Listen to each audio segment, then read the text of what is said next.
Chapter 2 of Book 2 of Taterskin and the Eco Defenders. The past 2 years seemed to have flown by. It was hard to believe that it was 25-27 already. In those 2 years, my human friend Albert had expanded his orchard and was growing all sorts of fruits and nuts, apples, peaches, cherries, walnuts, almonds, pistachios, and chestnuts. He was making preserves from some of the fruit, and wine, and hard cider, and naturally pies, and crumbles, and crisps, and cobblers. None of us, not Alexis, the African gray parrot, nor Draco, the bearded dragon, nor Stripes, the Bengal tiger, nor Rinky, the duck-billed platypus, nor Ocero Puddleby, the rhinoceros, nor Terry Wingfinger, the pterodactyl, were champing at the bit, so to speak, to leave on another trip. Least of all was Marmalade, the orange tabby, eager to depart. As long as her big brother, Stripes, stuck around, she was perfectly content to stay in Xenia forever.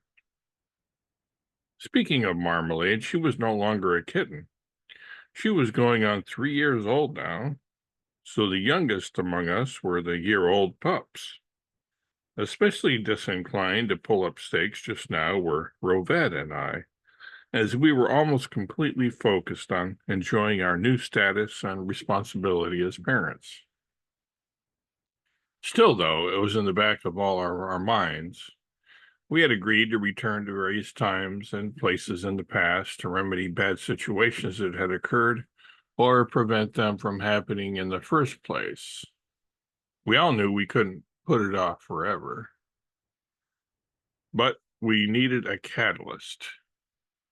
Someone or something to light a fire under us to get us motivated to start making preparations for the trip.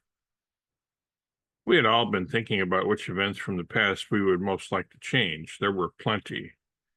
Albert had raised a whole slew of them when we had talked about it soon after returning from our first trip together, when we had gone to Australia to protect the Aboriginal people and to save the Great Barrier Reef from destruction.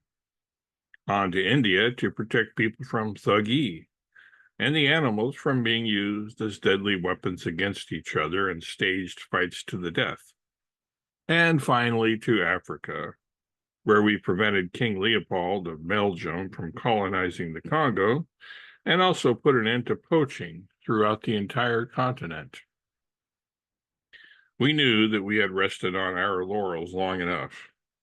There was still a lot of progress to be made regarding racism and war and pollution and poverty and so on and so forth.